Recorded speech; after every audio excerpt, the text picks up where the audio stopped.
네, 지역 소식을 알아보는 현장 네트워크입니다. 먼저 원주 연결합니다. 이예린 아나운서, 정부 공모 사업을 무리하게 따내면서 지방 재정에 부담이 되는 경우가 많았는데요. 앞으로는 사전 검증이 이루어진다고요? 네, 그렇습니다. 원주시 의회가 각종 정부 공모 사업을 관리하기 위한 조례를 제정했습니다. 꼭 필요한 사업이 아닌데도 국도비 확보를 위해 무리하게 추진되는 사업은 없는지 꼼꼼히 따져보겠다는 겁니다. 강탁균 기자입니다. 원주의 마을 상수도 두 곳을 지능형 관리 시스템으로 개선하는 사업은 정부 공모에 선정돼 추진됐습니다. 하지만 지난해 원주시의 제2차 추가 경정 예산안에 대한 시의회의 심사 과정에서 관련 예산 1억 원이 삭감됐습니다.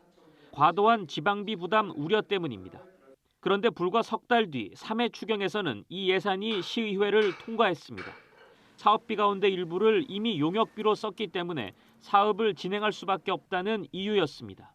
이처럼 시의회를 통과하기도 전에 일방통행식으로 추진되는 공모사업 전반에 제동이 걸릴 전망입니다. 원주시는 시의회가 제정한 공모사업 관리 조례안에 따라 전년도 공모사업 실적을 분석해 앞으로 종합 계획을 세워야 합니다. 특히 시비 부담이 발생하는 공모사업에 대해서는 사전에 의회에 보고하도록 명시했습니다.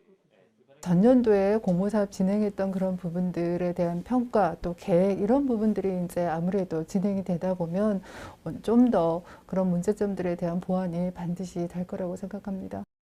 원주시는 앞으로도 국도비를 신속하게 확보할 수 있을지 우려스럽긴 하지만 조례는 존중하겠다는 입장입니다.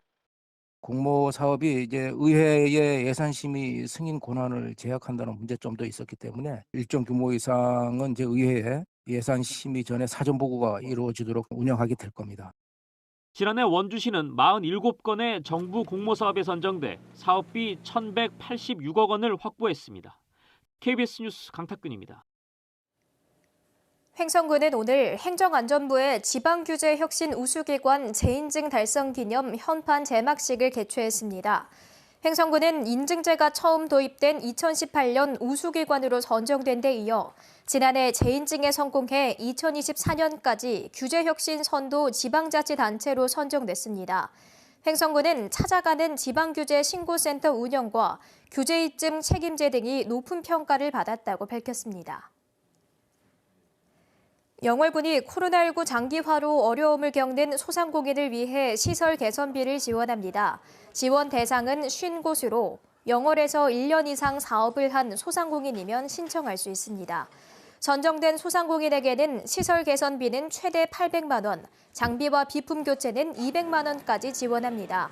희망자는 이달 22일까지 영월군청에 방문 접수하면 됩니다. 지금까지 원주에서 전해드렸습니다.